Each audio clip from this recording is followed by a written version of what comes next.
17 दिन हो गया इनकी स्थिति बिगड़ रही है। तो राजभवन घेराव ऐलान है। बिल्कुल कंफर्म। सम्राट चौधरी तो आप लोग का बैनर लेके गरज रहे थे जब मुख्यमंत्री नहीं थे। सम्राट चौधरी ने कहा था कि अतिथि शिक्षकों का सेवा समायोजन कब करोगे। यह बहुत ही शर्म और बहुत ही चिंता का विषय है और निश्चित तौर पर यह बिहार के विद्यार्थी हैं। बिहार के विद्यार्थियों के आंदोलन के बल पर ही धर्मेंद्र प्रधान का इस्तीफा लोगों ने लिया और धर्मेंद्र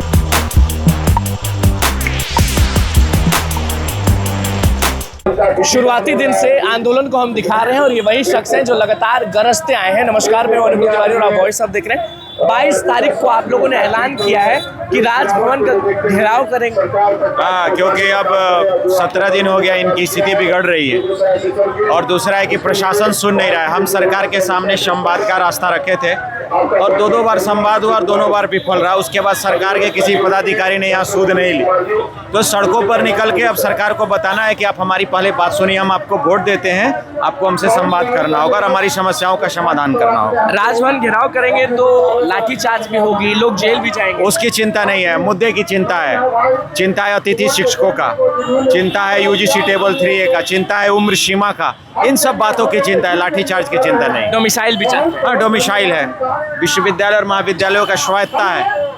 इन सारे मुद्दों पर हम लड़ेंगे सरकार से। तो राजभवन घेराव ऐलान है। बिल्कुल कंफर्म। तो संजय टाइगर अगर बात कर लें तो संजय टाइगर तो सीरियस नहीं ले रहे हैं। हम लोग संजय टाइगर से मिले थे, उनको कुछ पता नहीं, उनकी बात ही खत्म कर। मंत्री का कोई नहीं, उनका कोई वैल्यू नहीं है। आप बात होगी तो मुख्यमंत्री से होगी, क्योंकि राजभवन भी इस मामले में बहुत बड़ा संज्ञान नहीं लिया। राजभवन से भी बात हुई थी और वो भी विफल रहा, क्योंकि राजभवन घेरने का मुख्य कारण क्या है?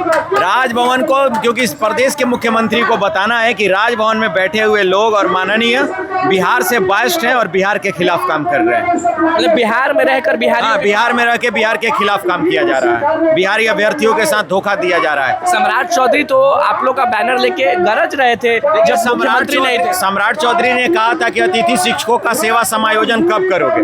हम लोग कह रहे हैं कि अब तो आप सत्ता में आ गए, अब कर दो। वो सवाल है, सम्राट चौधरी से सवाल है। और आज वो शिक्षा विभाग की बैठक कर रहे हैं, देखिए क्या होता है। हम लोग इंतजार कर रहे हैं। क्या लगता है इन लोग के साथ क्या होगा? राजभवन घेरने की बात कर। निश्चित तौर पर 17 दिन आज अनशन के जब बीत चुके हैं और कोई वार्ता करने सरकार का प्रतिनिधि नहीं आया, यह बहुत ही शर्म और बहुत ही चिंता का विषय है। और निश्चित तौर पर जब यहाँ सरकार, जब दिल्ली के अंदर में आंदोलन चलते हैं तो 23 दिन होता है कोई वार्ता नहीं करती है, और जब झारखंड के अंदर में आंदोलन चलता है तो तीसरे दिन से वहाँ सरकार वार्ता करती है। लेकिन बावजूद भाजपा के लोग कहते हैं कि सरकार वहाँ छात्रों के मुद्दे पर सीरियस नहीं है।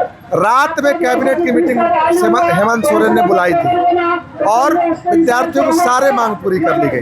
दिल्ली का जंतर मंतर भी खत्म हो गया, झारखंड के अंदर में जो आंदोलन चल रहा था वो भी खत्म हो गया। लेकिन ये विद्यार्थियों का जो आंदोलन बिहार में चल रहा है, इसके जो शिक्षा मंत्री हैं मिस्टेक तिवारी, वह लगातार बात कर रहे हैं कि कुछ छात्र नेता अनशन पर बैठे हुए हैं, उनको लगता है कि मेरा इस्तीफा ले लेंगे। लेकिन उनको शायद पता नहीं है कि यह बिहार के विद्यार्थी हैं। बिहार के विद्यार्थियों के आंदोलन के बल पर ही धर्मेंद्र प्रधान का इस्तीफा लोगों ने लिया और धर्मेंद्र प्रधान जैसी सरकार, जो कि सरकार कहा करती थी कि हमारे सरकार में इस्तीफे नहीं होते हैं, लेकिन बावजूद भी इस्तीफे में हुए और सरकार घुटने के बल पर आई। 22 तारीख को क्या आप भी रहेंगे?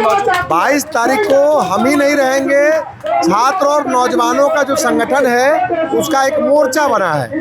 जो भी बिहार के प्रमुख छात्र युवा संगठन है उनका एक मोर्चा बना हुआ है, छात्र युवा संघर्ष मोर्चा, जिसमें बिहार के तमाम जो प्रमुख छात्र संगठन, युवा संगठन है शामिल है। उन संगठनों ने भी 22 के इस लोक भवन घेराव में समर्थन दिया है और इसको लेकर बजाते हम प्रेस कॉन्फ्रेंस आज 3 बजे कर रहे हैं, उसमें हम बजाते अनाउंस भी करेंगे। देखिए 22 तारीख को राजभवन घेराव है, लोगों ने ऐलान कर दिया, देखना होगा कि आखिरकार क्या होता है। बिहार में आंदोलन अलग रूप लेगा, हमने आपको पहले ही बोला था। बहुत बहुत धन्यवाद।